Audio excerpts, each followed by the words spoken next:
नमस्कार दोस्तों, स्वागत है आपका हमारे YouTube चैनल सूर्य आईक्यू एकेडमी में। आज हमारे चैप्टर का नाम है मराठा मराठा साम्राज्य, उनकी हिस्ट्री, पॉलिटिकल अचीवमेंट क्या थे, एडमिनिस्ट्रेटिव अचीवमेंट्स क्या थे। ये जो वीडियो है, इसमें हम जो नोट्स यूज़ कर रहे हैं, PDF नोट, ये हमारी ऐप सूर्य आईक्यू एकेडमी में अवेलेबल है। वहाँ से आप डाउनलोड की कर लीजिएगा, जिसको मैंने कमेंट सेक्शन में पिन कर दिया है। उसके बाद इस वीडियो को देखिएगा, it will be better for you. चलिए अब शुरुआत करते हैं मराठा एम्पायर की। सबसे पहले देख लेते हैं कि मराठा पावर का राइज कैसे हुआ। मराठाज सबसे स्ट्रॉन्गेस्ट रूलर थे मुगल एम्पायर खत्म होने के बाद। 18th सेंचुरी के बाद में सबसे स्ट्रॉन्ग जो एम्पायर था वो मराठा बचे थे। और ये जो राइज हुए, इसके क्या फैक्टर्स क्या थे जिसकी वजह से इनका राइज हुआ। एक तो जियोग्राफिकल एंड मिलिट्री एडवांटेज था, क्योंकि इनका जो एरिया था उसमें डिफिकल्ट माउंटेन थे, चाहे सह्याद्री हो, सतपुड़ा हो, विंध्य रेंजेस हो, वो सब पड़ती है। और इसलिए ये जो लोग थे ये गुरिल्ला वारफेयर में निपुण थे, स्किल्ड थे पूरे, इसलिए इनका राइज हुआ। सोशो कल्चरल यूनिटी भी हो गई थी इनकी। भक्ति मूवमेंट स्टार्ट हुआ हुआ था। और भक्ति मूवमेंट के संत जो महाराष्ट्र के थे, एकनाथ, तुकाराम, रामदास, इसकी वजह से सोशल यूनिटी, सामाजिक यूनिटी हो गई थी। और एक स्पिरिचुअल बैकग्राउंड अब उनको मिल गया था, जिसकी वजह से पूरा महाराष्ट्र एक हो गया था। और ये फाउंडेशन हो गया था मराठा पावर का। और सोशो इकोनॉमिक डायनेमिक्स भी है। और महाराज शिवाजी ने मोबिलाइज कर दिया था पिजेंट्री को। और जो बिग लैंड होल्डर्स थे, बड़े देशमुख थे जिन्होंने लैंड रखी थी, उनका पावर कम कर दिया था। और छोटे जो किसान थे उनको बहुत फायदा पहुंचाया था। इसकी वजह से सोशो इकोनॉमिक डायनेमिक्स थे वो चेंज हो गए थे। और पॉलिटिकल एक्सपीरियंस था मराठा का, क्योंकि उन्होंने जो सर्विस है अपनी, जो इनकी जो डेक्कन के सल्तनत थे, वो अहमदनगर और बीजापुर, इनके साथ इन्होंने पॉलिटिकल मिलिट्रीली काम किया था। अपना अपनी सर्विसेज दी थी इनकी आर्मीज में। इससे इनको एक्सपीरियंस भी हो गया था, इसलिए मराठा पावर राइज किया। मराठा पावर के राइज करने में सबसे इम्पोर्टेंट जो कंट्रीब्यूशन था वो महाराज शिवाजी का था। इनको ही क्रेडिट दिया जाता है कि इन्होंने एक स्ट्रॉन्ग स्वराज्य एस्टेब्लिश किया था मुल्क के कदीम।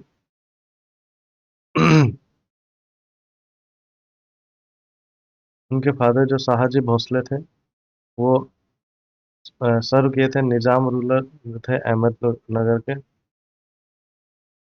वहाँ पे सर्व किया था। उसके बाद बीजापुर ज्वाइन कर लिया था। और शिवाजी को पूर्णा की जो जागीर है वो अपने पिताजी से मिली थी। तो इनकी अर्ली लाइफ की बात करें तो ये शिवनेरी फोर्ट में इनका जन्म हुआ था। और बाकी इन्होंने जो अपना करियर स्टार्ट किया, ये हिल फोर्ट्स को कैप्चर करके इन्होंने करियर स्टार्ट किया था, चाहे राजगढ़ हो, तोड़ना हो, कोंडाना हो। जावली का 1656 में शिवाजी ने कॉन्कर किया था जावली का चंद्रराव मौर्य से, जिससे उनको कंट्रोल मिल गया था फर्टाइल मावल रीजन का।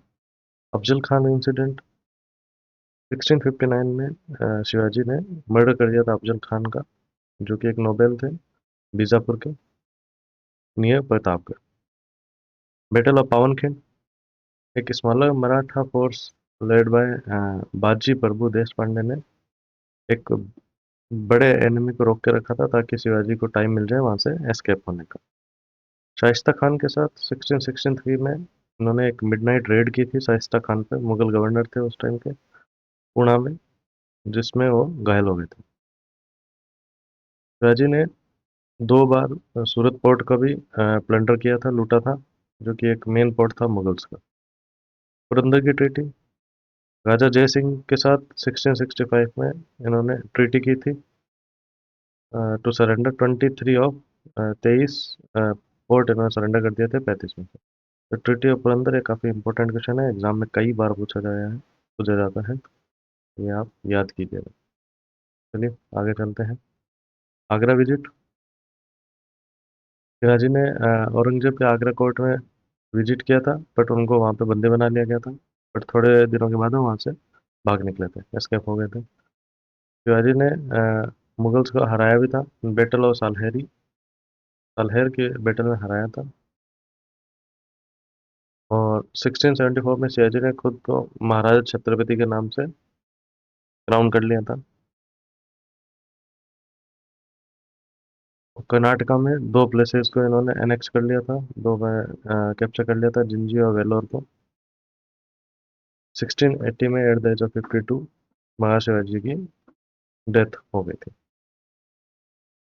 अब शिवाजी के एडमिनिस्ट्रेशन और अचीवमेंट की बात कर लेते हैं। महाराज शिवाजी का जो एडमिनिस्ट्रेशन था वो काफ़ी बेनवलेंट था।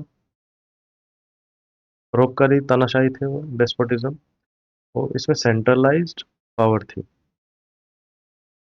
ये सिस्टम जो बनाया गया था, इससे था कि महाराज का जो शिवाजी महाराज का जो डायरेक्ट कॉन्टैक्ट है, वो जो फसल उगाने वाले हैं उनसे, कल्टीवेटर से होना चाहिए। इंटरमीडिएट बिचौलियों को रिश्ता नहीं रखा था। और आर्मी में काफ़ी मोरालिटी होती है, मॉरल डिसिप्लिन होना चाहिए। इसमें पहला था सेंट्रल एडमिनिस्ट्रेशन था इनका। जो राजा थे छत्रपति महाराज, वो उनको सहायता मिलती थी अष्ट प्रधानमंडल से। इसमें 8 मिनिस्टर होते थे जो कि डायरेक्टली रिस्पॉन्सिबल थे किंग किंग से। ठीक है। अष्ट प्रधान रोल्स कौन कौन से थे? पहला था पेशवा, ये प्राइम मिनिस्टर फाइनेंस को संभालते थे। प्राइम मिनिस्टर या फाइनेंस दोनों। और अमात्य, ये अकाउंटेंट जनरल थे, फाइनेंस मिनिस्टर या अकाउंटेंट जनरल। सेनापति, ये कमांडर इन चीफ थे। और सुमंत, फॉरेन मिनिस्टर थे। और एडिशनल मिनिस्टर्स में वाकेनविस, मंत्री, जो इंटेलिजेंस को देखते थे, पोस्ट को। और राजशाही परिवार के हाउस होल्ड अफेयर्स है उसको, सचिव, ये कॉरेस्पॉन्डेंस को देखते थे। न्यायाधीश, जो जस्टिस को हैंडल करते थे। और पंडित राव, वो हाई प्रिस्ट, ठीक है, पुरोहित का काम करते थे। मिलिट्री की बात कर लें तो इन्होंने एक प्रोफेशनल आर्मी रखी थी, तो जिसको कैश में पेमेंट किया जाता था। और जो लैंड देने की प्रथा थी इन्होंने बंद कर दी थी। और रेगुलर आर्मी को पागा बोला जाता था। और जो लूज जो उसके सहायक थे उनको सिलाईदार बोला जाता था। और वो हवलदार उसको मॉनिटर करता था।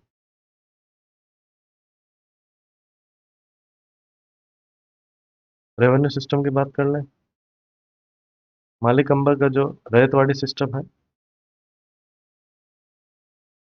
उसी को यूज किया गया था। इस रैयतवाड़ी सिस्टम में क्या होता था? रैयतवाड़ी सिस्टम में क्या होता था, जो सरकार है वो डायरेक्ट जो कल्टीवेटर था या रैयत या किसान से डायरेक्ट लगान लेती थी। डायरेक्ट लगान लेती थी, बिचौलिए जो थे उनको हटा दिया गया था। इसलिए इन्होंने जो रेवेन्यू फार्मिंग का जो सिस्टम था उसको बंद कर दिया, बिचौलिए वाला सिस्टम खत्म कर दिया था। इन्होंने खुद के अपने रेवेन्यू ऑफिसर रखे थे, करकुम। और जो एग्जिस्टिंग देशमुख थे, कुलकर्णी थे, उनका पावर घटा दिया था। और टैक्सेशन की बात करें तो बाहर से रेवेन्यू आता था चौथ के रूप में।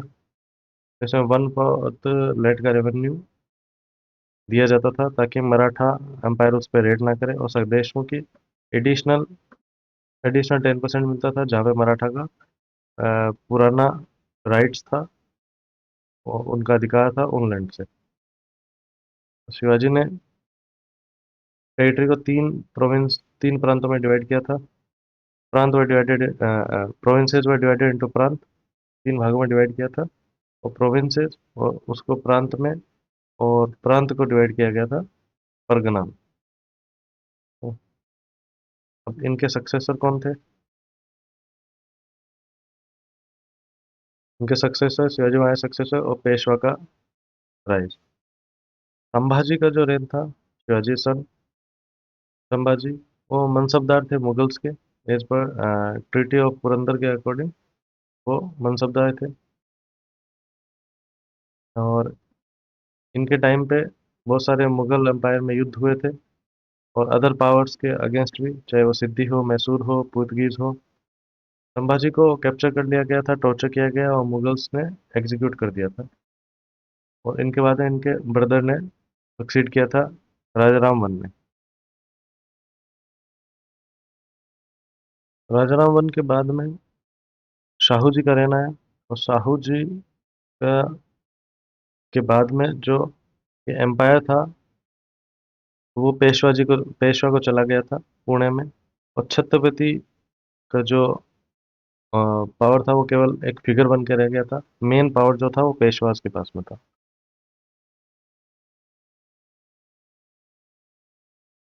पेशवाज में सबसे पहले जो है वो बालाजी विश्वनाथ थे।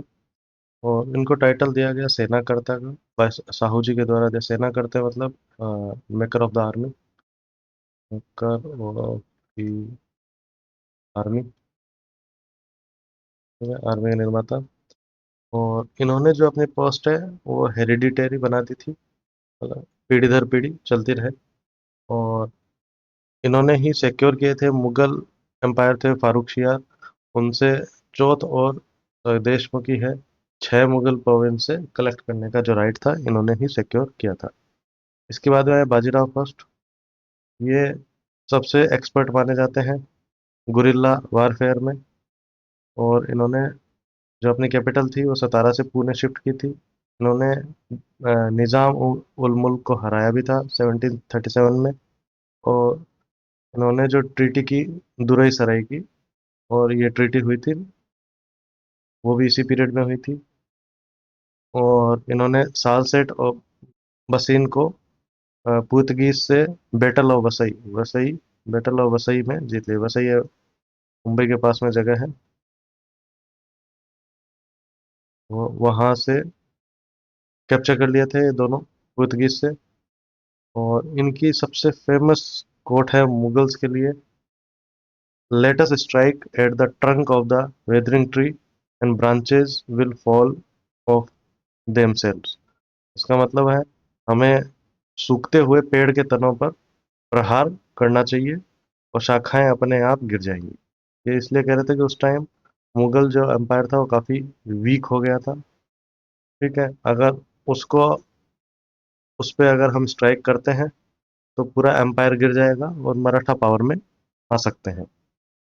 इसके बाद है बालाजी बाजीराव नाना साहेब।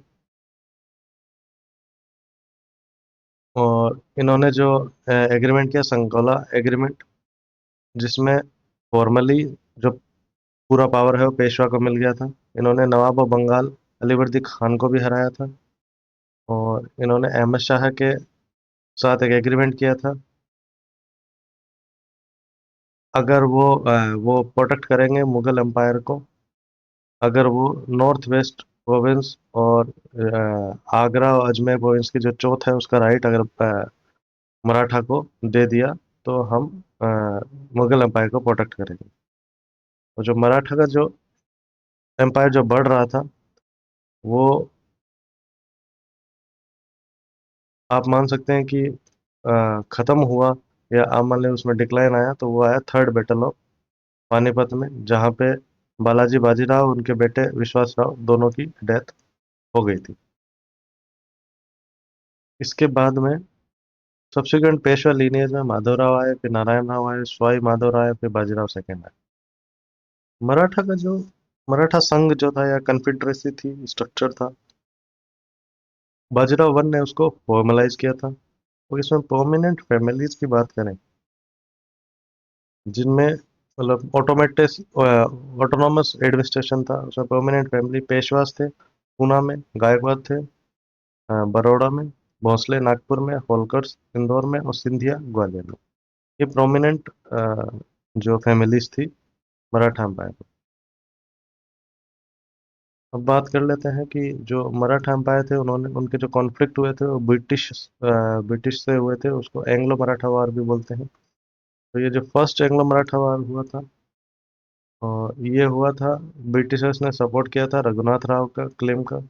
और इसके बाद में सालबाई की ट्रीटी हुई थी, और सलबाई की ट्रीटी हुई, उसके बाद 20 साल तक काफ़ी पीस रहा और माधवराव को पेशवा मान लिया गया। एम्पायर, मराठा एम्पायर द्वारा माधवराव को पेशवा माना गया। कोई डिसाइसिव विक्ट्री नहीं थी ये, बट ब्रिटिशर्स की पोजीशन काफ़ी काफ़ी इम्पोर्टेंट हो गई थी। सेकेंड एंग्लो वार हुआ था, सेकेंड एंग्लो मराठा वार हुआ था जब पेशवा बाजीराव सेकेंड ने एक्सेप्ट कर लिया था सब्सिडरी अलायंस जो था ब्रिटिशर्स के साथ, वो एक्सेप्ट कर लिया था। इस वाले अलायंस में क्या होता था, जो ये जो स्टेट थे मराठा वाला, तो यहाँ पे ब्रिटिशर्स हैं वो देंगे मिलिट्री प्रोटेक्शन, और कुछ रेवेन्यू इन्होंने ब्रिटिशर्स को देनी थी, मराठा एम्पायर को पे करनी थी ब्रिटिशर्स को। और अपना जो फॉरेन अफेयर्स या डिफेंस है वो सारा का सारा ब्रिटिशर्स के पास चला गया था। इसकी वजह से इसकी वजह से ये सेकेंड मराठा वार हुआ और ट्रीटी ऑफ बसीन हुई। और इसके अंदर पेशवाज ने ब्रिटिश ट्रूप को एक्सेप्ट किया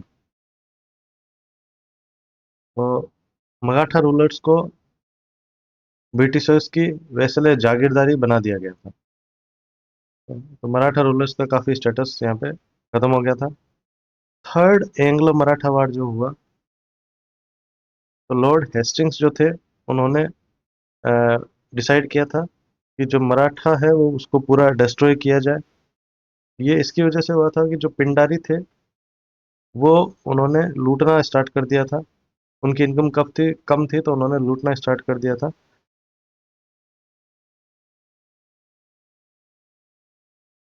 लॉर्ड हेस्टिंग्स ने माना था कि इन पिंडारीज को जो सहायता है वो मराठा दे रहे हैं, इसलिए इन्होंने थर्ड एंग्लो मराठा वार किया। और इस वार के बाद में मराठा का जो ये संघ था, कन्फेडरेसी, ये खत्म हो गई थी। और पेशवाशिप जो थी, पेशवा का जो रूल था वो भी खत्म हो गया था। ये तीनों जो फर्स्ट सेकंड और थर्ड वार है, ये तीनों आपको पढ़ने चाहिए और याद भी करने चाहिए। और इसमें से काफ़ी क्वेश्चंस आते भी हैं। इन तीनों की कौन कौन सी ट्रीटी हुई ईच वार के बाद में, वो भी याद कीजिए आप। और किसके किसके बीच में हुआ था, कौन लीडर था उस टाइम पे, ये भी याद याद कीजिएगा। अब बात कर लेते हैं कि ये जो डिफीट हुई थी या डिक्लाइन हुआ था मराठा एम्पायर का, वो क्यों हुआ था। क्योंकि ये पूरे ऑल इंडिया में मराठा अपना रूल क्यों नहीं एस्टेब्लिश कर पाए, क्योंकि उसके कई सारे वीकनेसेस थी।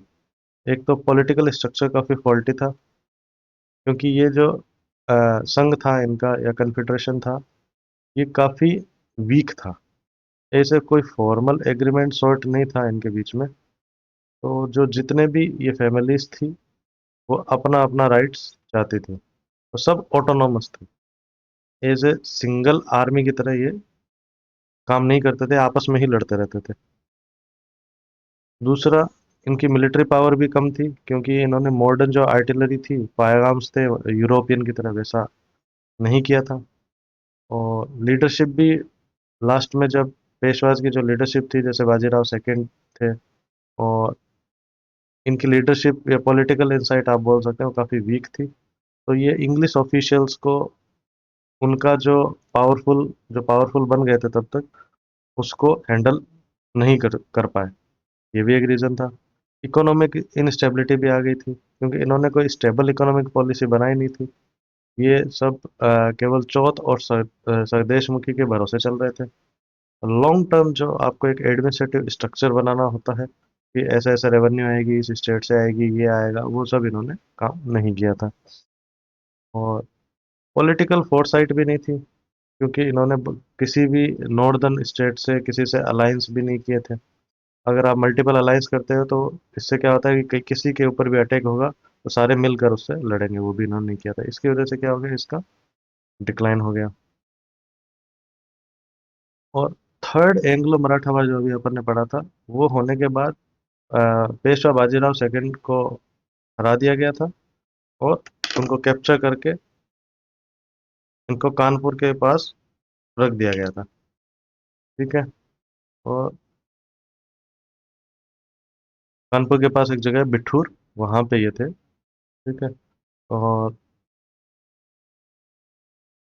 शिवाजी के जो वंश के ही थे प्रताप सिंह, उनको एक सतारा का छोटी सी प्रिंसिपैलिटी का रूलर बना दिया था। बट ये भी जो टेरिटरी है, ये भी 1848 में ब्रिटिशर्स ने ले ली थी। कौन से डॉक्ट्रिन है? डॉक्ट्रिन ऑफ लैप्स पॉलिसी, या व्यपगत का सिद्धांत या हड़प नीति। ये कौन सा सिद्धांत था?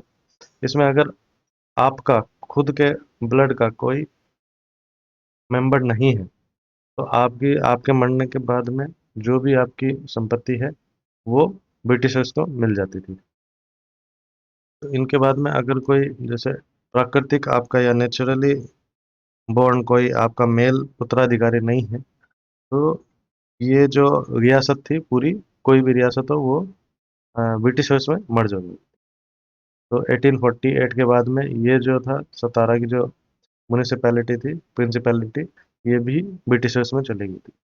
तो इस तरह हमारा जो मराठा एम्पायर है वो कंप्लीट होता है। और इसके रिलेटेड अगर आपको एमसीक्यू करने हैं, तो आप हमारी ऐप सूर्य आईक्यू एकेडमी को डाउनलोड करके कर सकते हैं। मराठा एम्पायर से रिलेटेड अगर आपका कोई भी क्वेश्चन हो, तो आप कमेंट सेक्शन में ज़रूर लिखिएगा। ऐसे ही हमारे वीडियो को लाइक शेयर और सब्सक्राइब करें। मिलते हैं अगले वीडियो में। बहुत बहुत धन्यवाद।